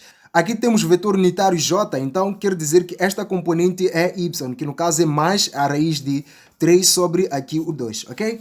Então, representando só o vetor, nós teríamos aqui no sistema cartesiano o X, aqui o Y, tá bom? Aqui o X, aqui o Y, e depois disto nós teríamos que contar aqui 1 sobre 2, ok? 1 sobre 2 em x, e para y teríamos aqui a raiz de 3 sobre aqui o 2, ok? Então, o vetor que nós teríamos que desenhar seria um vetor mais ou menos desta maneira aqui. Da origem faz isto para lá. Então, o nosso ponto A vai ser levado nesta direção por este vetor A, ok? Porque este ponto A vai ser movido segundo a direção do vetor A. Vai ser carregado onde estiver A pela direção deste vetor aqui para lá. Agora, qual é a distância de deslocamento do ponto A? A distância de deslocamento do ponto A será este valor aqui, que no caso é o 4. Então, veja só aqui como é que isto vai ser na prática. A primeira coisa que você deverá fazer aqui é achar este ângulo aqui, alfa, ok? Se for a verificar aqui, sai um triângulo retângulo neste ponto aqui, tá bom? Um triângulo retângulo aqui neste ponto. O lado em frente do ângulo alfa é cateto oposto. Então, este lado em frente de 90, que no caso é este aqui, é a hipotenusa. Logo, este lado só pode ser um cateto adjacente. O tangente de alfa, nós sabemos que é igual a cateto oposto sobre aqui ao cateto adjacente. Então, desta forma, teremos o cateto oposto sendo todo este lado aqui, que vale a raiz de 3 sobre 2. Raiz de 3 sobre 2, dividido pelo cateto adjacente, que no caso é daqui para aqui, que corresponde a 1 sobre 2, ok? 1 sobre 2. Podemos simplificar com certeza o 2 com 2, ficamos com raiz de 3 por 1, que vai dar raiz de 3. Bom, tangente, quando é que vai dar aqui raiz de 3? Tangente só vai dar raiz de 3 num ângulo aí de 60 graus, ok? Então, 60 graus é o ângulo em que tangente é igual a raiz de 3. Desta forma, volta aqui para deslocar o ponto A segundo esta direção, ou seja, formando 60 graus, e a distância terá que ser esta aqui. Mas uma vez que aqui envolve o módulo de A, terás que calcular o módulo do vetor A. Então, o módulo do vetor A, ok? O vetor A é módulo, sempre vai ser igual a raiz quadrada, sua componente x ao quadrado, mais sua componente y ao quadrado. Não é tão difícil assim como podemos imaginar, ou como pensamos que é. A componente x aqui é 1 sobre 2 ao quadrado, tudo isto dentro da raiz, mas a componente y aqui é raiz de 3 sobre aqui o 2 ao quadrado. O módulo do vetor A vai ser igual, aqui o módulo do vetor A, ok? O módulo do vetor A vai ser igual a 1 ao quadrado vai ser 1, 2 ao quadrado dá 4. Aqui, 2 ao quadrado dá 4, ok? Raiz de 3 ao quadrado, simplificamos quadrado com quadrado, temos 3. Tudo isto dentro da raiz. O denominador é o mesmo, mantém o denominador 4, somos numeradores. 1 mais 3, que vai dar 4, ok? 4 sobre 4 é igual a 1. A raiz de 1 é igual a 1. Então, esta distância, na verdade, será 4 vezes o módulo de A, que deu 1, que vai ser igual a 4. Ok? Então, traga agora o ponto A no sistema cartesiano. Ok? O ponto A no sistema cartesiano. Vamos lá aqui, amigos, colocar o ponto A. Temos aqui 2 para x e temos aqui 1 para y. Ok? Aí o ponto A. O que aconteceu? Nós sabemos que vamos deslocar o ponto A segundo esta direção, ou seja, formando um determinado ângulo alfa de 60 graus. Então, vou aqui imaginar uma certa reta horizontal. o ponto A terá que ser deslocado aqui formando um ângulo de 60 graus, ok? 60 graus aqui.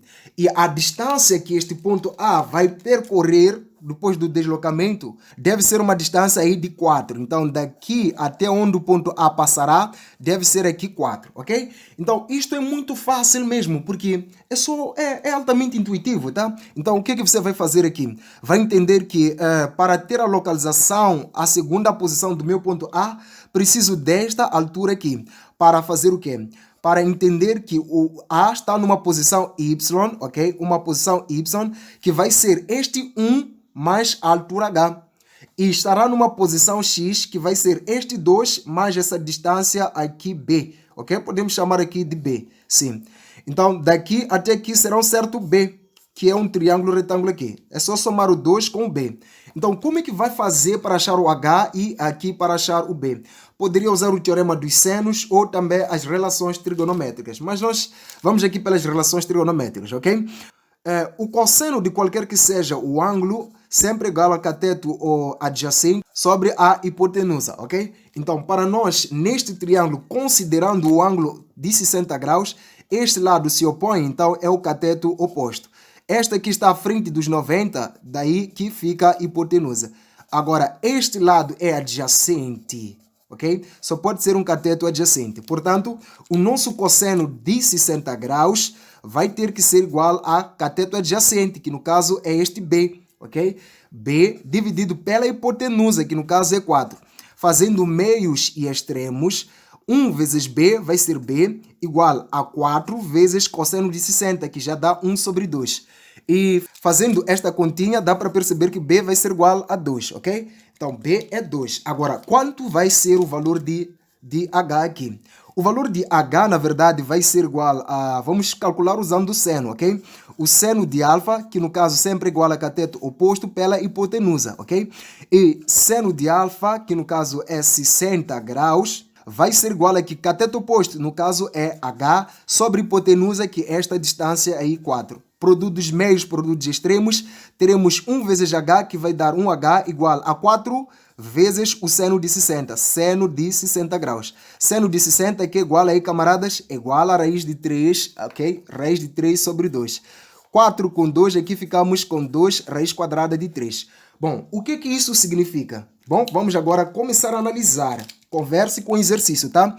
Nós dissemos que o ponto A2 passa a ter aqui uma certa abscissa x2, que vai ser o quê?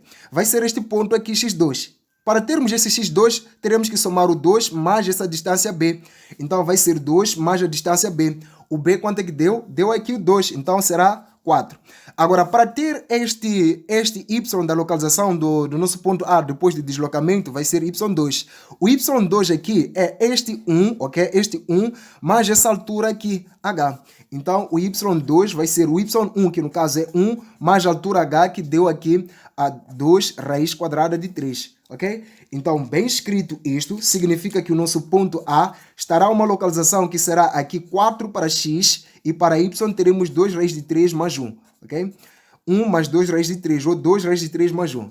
A alternativa verdadeira será aqui a alternativa A, ok? Brincadeira das crianças mesmo. Outras coisas você não vai poder aprender aí em uma sala de aulas, só terá que aplicar na hora do exame, tá bom?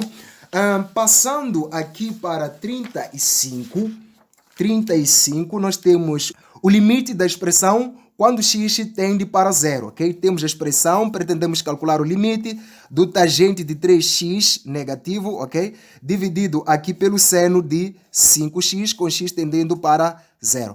Se eu tentar colocar zero no lugar de x, ficaria 0 vezes menos 3, que vai dar zero, então tangente de zero.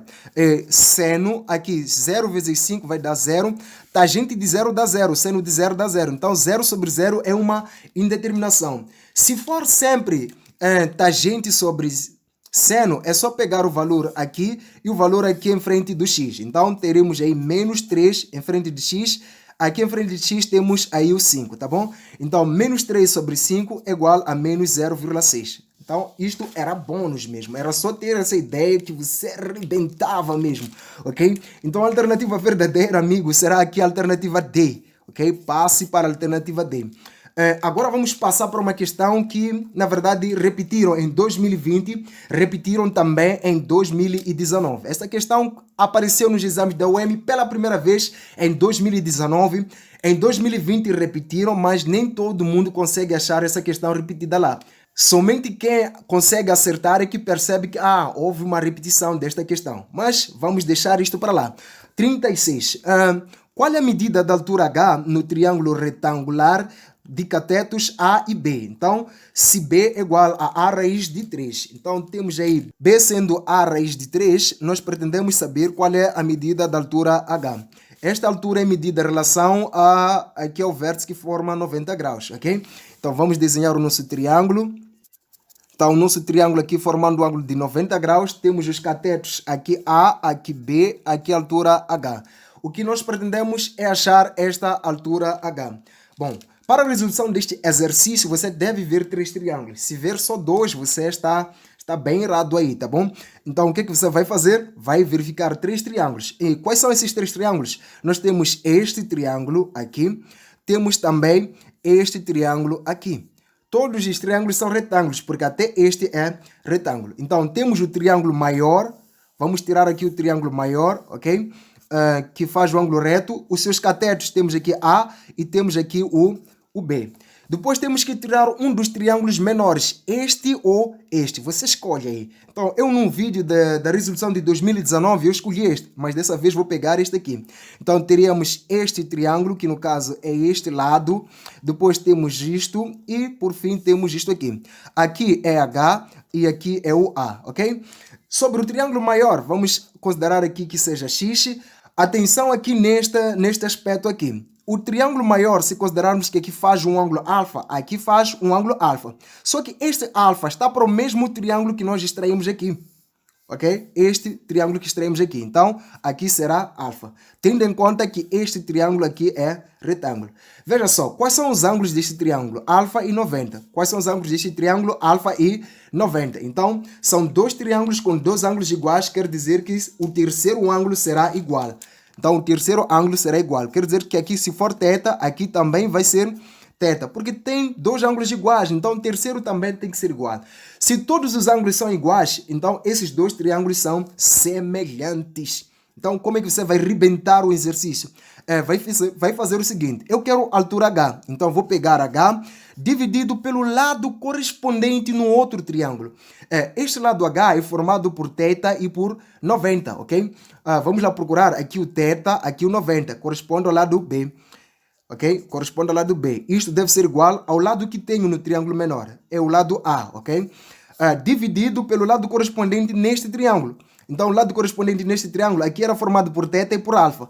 Aqui delta, aqui alfa. Então, o lado é aí o x, ok? Uma vez que eu quero o h, passo o b para lá, multiplica. Então, significa que o h vai ser igual aqui a vezes b sobre aqui o x. Só falta dizer quem é este x aqui.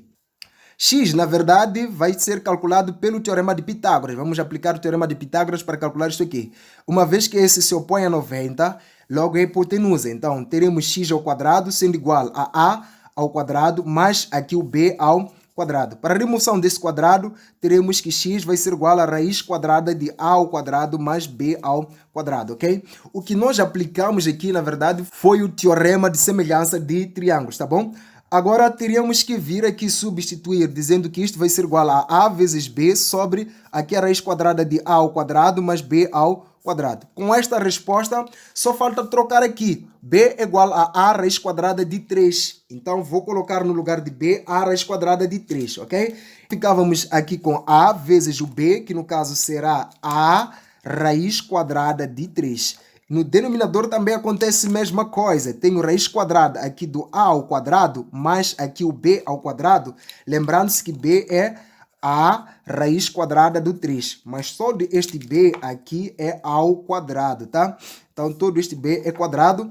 Isto significa que o nosso h vai ser igual a vezes a raiz quadrada de 3, dividido por aqui a ao quadrado dentro da raiz. E temos aqui a ao quadrado, vai dar a ao quadrado. Quadrado com quadrado, ficamos apenas com o 3. 3 vezes a ao quadrado é 3a ao quadrado, mais este a, ficamos com 4a ao quadrado. Então, terás a vezes a raiz quadrada de 3 sobre 4a ao quadrado dentro da raiz quadrada. Ok?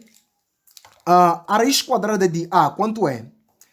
A raiz quadrada de 4 vai dar 2. A raiz quadrada de a ao quadrado, cortamos quadrado com quadrado, ficamos aqui com a fora da raiz. Enquanto que deste lado temos a vezes a raiz quadrada de 3. Podemos simplificar o a com a. Você fica com a raiz quadrada de 3 sobre aqui o 2, ok?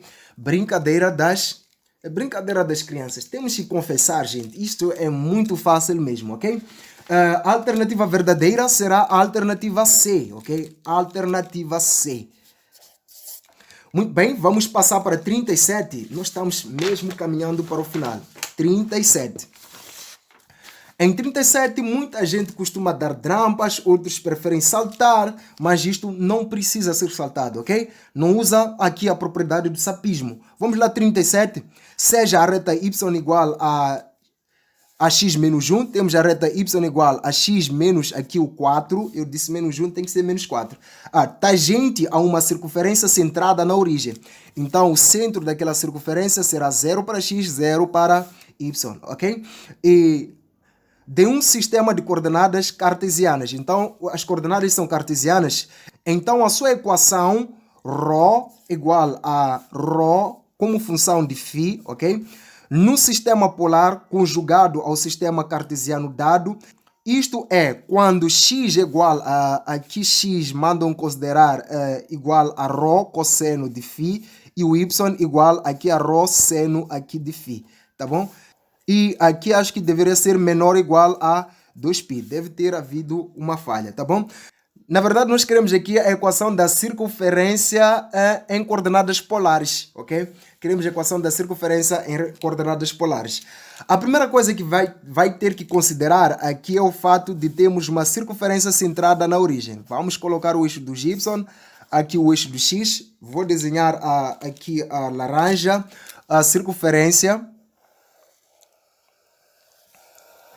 E temos aqui que considerar algo muito importante. Temos esta reta que é tangente a esta circunferência. Então, a reta é tangente à circunferência, ok? Se a reta é tangente à circunferência, toca a circunferência em um ponto. Então, vamos tentar esboçar este gráfico aqui no mesmo sistema. O zero da função é o valor de x quando o y é igual a zero. Então, teríamos aqui 0 no y igualado aqui a x menos o 4. Passo o 4 para lá, terá que o 4 igual a x. Então, zero da função é 4, ok? Depois, a ordenada na origem. A ordenada na origem é o valor de y, ok? O valor de y quando o x for 0.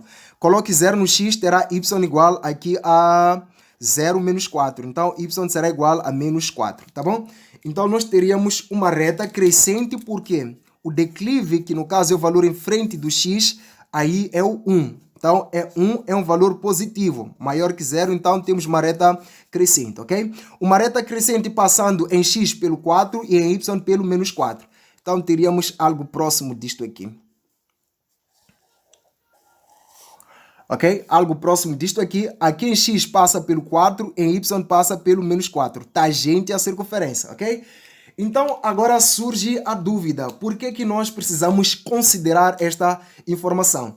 Você lembra que quando nós quisermos escrever a equação da circunferência, usamos a equação x menos x centro ao quadrado mais o y menos y centro ao quadrado, sendo igual a raio ao quadrado. Então, o centro coincide com a origem do sistema cartesiano, então aqui será 0, aqui também será 0, segundo o que também já lemos pelos dados, ok? Este aqui é o centro.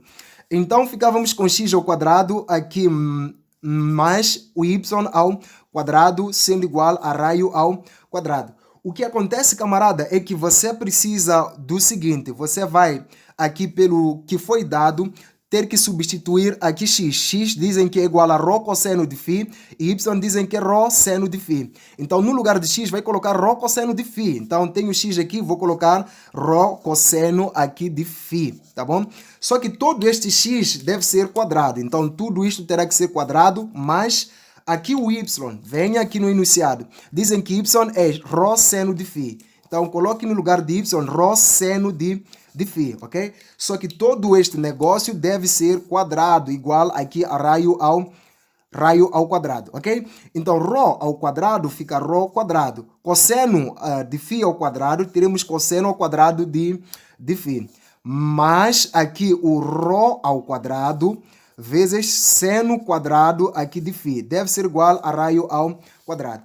Pega isto, amigo, e continue deste lado aqui. Consegue ver que aqui tem rho, aqui também tem rho? Então, vai colocar aqui rho quadrado, entre parênteses, cosseno ao quadrado de φ, mais aí o seno ao quadrado de φ. Isto vai ter que ser igual a raio ao quadrado. Lembra do que nós dissemos quando simplificamos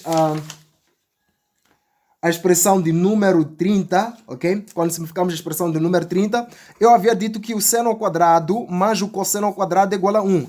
Então ficamos com rho quadrado vezes 1 sendo igual aqui a raio ao quadrado. Rho quadrado vezes 1 fica rho quadrado igual a raio ao quadrado. Então rho vai ser igual ao raio. Então a única coisa que nós temos que fazer, na verdade, é achar o raio. Porque esta alternativa não temos, ok? Então, por que nós precisamos da informação da tangente? Para achar o raio, ok? Para achar o raio. Por quê? Porque aqui, na verdade, é o ponto de tangência. O raio seria a distância daqui para aqui. Então, este aqui é o raio. E como aqui tenho 4, a distância daqui para aqui é igual à distância daqui para aqui, significa que a distância daqui para aqui é igual à distância daqui para aqui, ok? Então, é isto aqui que eu deveria considerar. Bom, vamos calcular esta altura aqui toda, ok? Extraindo este triângulo aí. Extraindo este triângulo aqui, ok? Vamos calcular, aqui sabemos que daqui para aqui são 4 unidades, daqui para aqui são 4 unidades. Então, calculando a hipotenusa, toda a hipotenusa que é essa distância, ok? Vamos calcular toda esta distância aí. Pelo teorema de Pitágoras, h ao quadrado será igual a este cateto ao quadrado, mais o outro cateto ao quadrado. Veja só que temos aqui que tirar o quadrado, então ficamos com raiz quadrada, ok? 4 ao quadrado mais 4 ao quadrado. São 2 4 ao quadrado, ok? Então, isto será raiz quadrada de 2 vezes raiz quadrada de 4 ao quadrado. Simplificamos quadrado com quadrado, então ficávamos com aqui 4 raiz quadrada de 2. Então, a hipotenusa, que é toda essa distância, vai ser 4 raiz quadrada de 2, tá bom? Agora, o que a gente pretende mesmo é a distância daqui para aqui, que é esta distância que nos interessa, que corresponde ao raio. Uma vez que daqui para aqui é igual a daqui para aqui, então aqui forma-se um ângulo reto, ok? Forma-se um ângulo reto aqui no ponto de tangência. Agora, se aqui é metade, se eu chamar isto aqui de A, então o A é metade da hipotenusa, ok? O A vai ser igual a hipotenusa sobre 2. Vai ser igual a 4 raiz de 2 sobre aqui o 2, que vai ser 2 raiz quadrada de 2. Tudo bem. Agora, tenho um triângulo retângulo deste lado. Tenho aqui 4... E deste lado aqui tenho o A, ok? Eu pretendo calcular isto aqui que corresponde ao raio, ok? Pelo teorema de Pitágoras, tenho aqui 90 graus, esta aqui será a hipotenusa. Então, terei hipotenusa ao quadrado, que é 4, sendo igual aos outros catetos quadrados. Raio ao quadrado mais A ao quadrado. 4 ao quadrado dá 16, sendo igual aqui ao raio ao quadrado. O A para nós vai ser aqui o 2, a raiz de 2, tudo isto ao quadrado. Então, teríamos 16 sendo igual a raio ao quadrado, 2 ao quadrado dá 4, isto aqui ao quadrado vai dar simplificado aqui, então teremos 2. Passa isto para lá, subtrai, teremos 2 vezes aqui o 4 é igual a 2 vezes 4 dá 8, passando para lá, subtrai, teremos 8. Então, raio ao quadrado será igual a 8. Para remover este quadrado, teremos que R é igual aqui a raiz quadrada de 8. A raiz quadrada de 8 é 4 vezes aqui o 2, ok?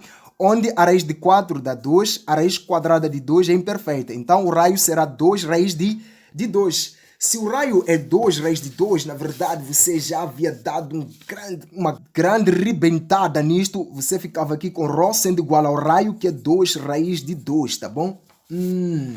é isto aí mesmo. Na verdade eu dei muitas voltas, mas é uma coisa que por olhar nós já conseguíamos responder, só que nem todos têm essa habilidade de só por olhar e começar aí a dar respostas, ok? A alternativa verdadeira deste modo será aqui a alternativa 37, será a alternativa A, ok? Então marque A em 37, que você passa aqui para 38. 38, seja um cilindro reto de raio de base igual a R, ok? Enchido pela água cujo nível é igual aqui a H, então temos um certo cilindro oco, ok? Aqui com uma certa altura H maiúsculo, e o raio deste cilindro é R maiúsculo. No interior deste cilindro foi colocado um cilindro reto metálico de raio e altura iguais a metade do parâmetro R e H. Então, tudo isso estava cheio de água, tá? Estava cheio de água. Então, colocamos aí um cilindro no interior, ok? Um cilindro aqui de um certo raio, ok? De um certo raio, raio 2, não é? Sendo igual aqui a metade do nosso raio inicial. E a sua altura fica aqui, a altura inicial deste cilindro maior, aqui sobre o 2. Porque o seu raio deve ser a metade do raio deste e a sua altura deve ser a metade da altura deste aqui. Vamos lá ver o que o iniciado nos pede mesmo. Então, o nível da água será aumentado pela... Então, queremos saber a taxa de aumento do nível da água, ok? Então, temos que fazer aí a taxa do aumento do nível da água. O que vai acontecer? Se isso está cheio de água, quando colocar este cilindro dentro disto que já está cheio de água, a água vai transbordar aí pela impenetrabilidade, né? Dois corpos não podem ocupar o mesmo espaço ao mesmo tempo, então vai transbordar. Queremos aí saber que percentagem vai transbordar, ok? O volume de um cilindro sempre é a área da base vezes aqui a altura do próprio cilindro. Então, a área da base, aqui a base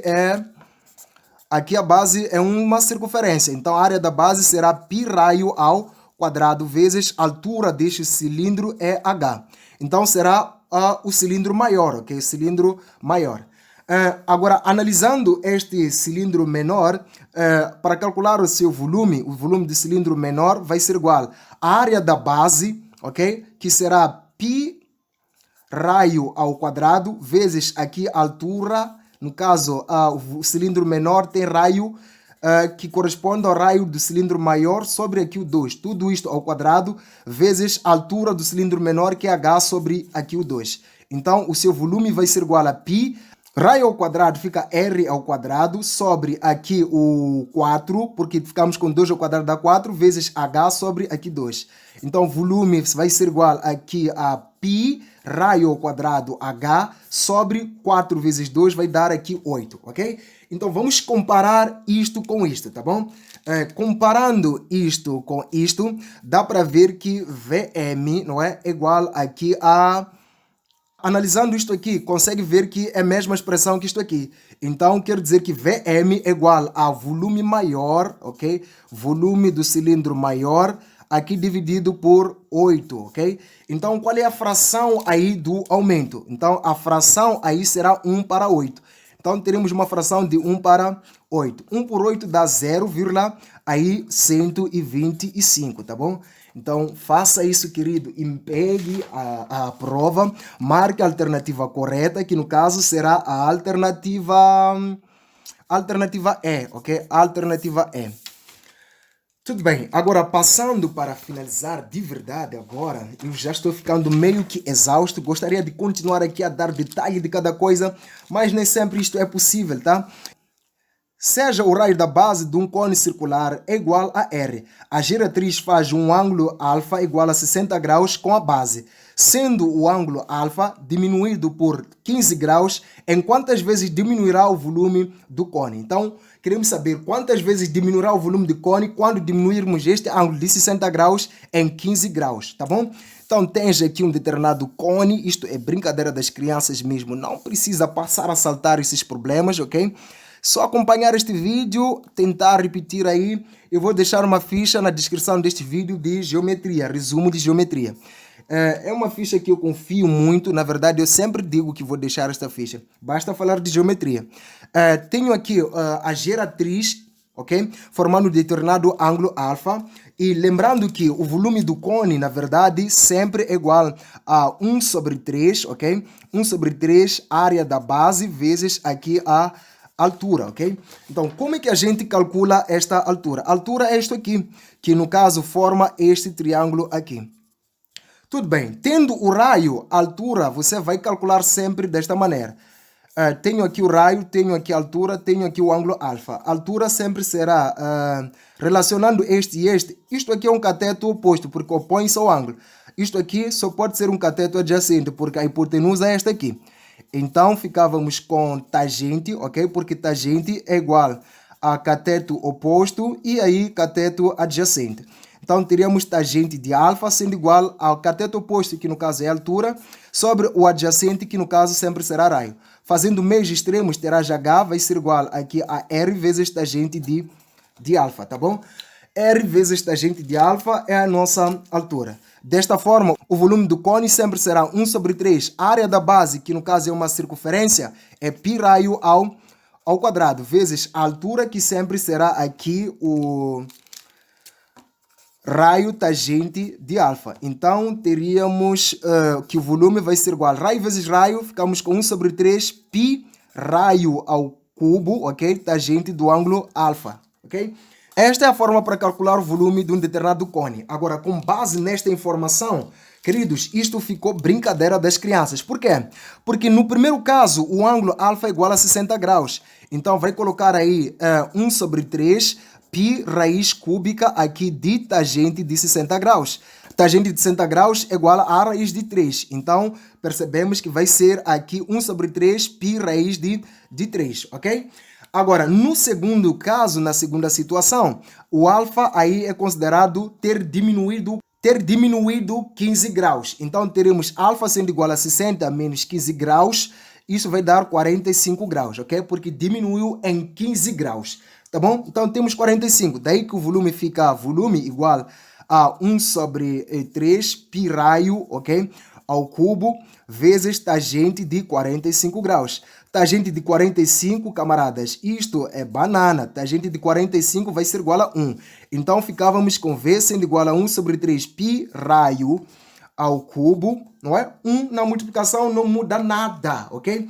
Então, o que dá para a gente tirar aqui? Este é o volume 1, este aqui é o volume 2.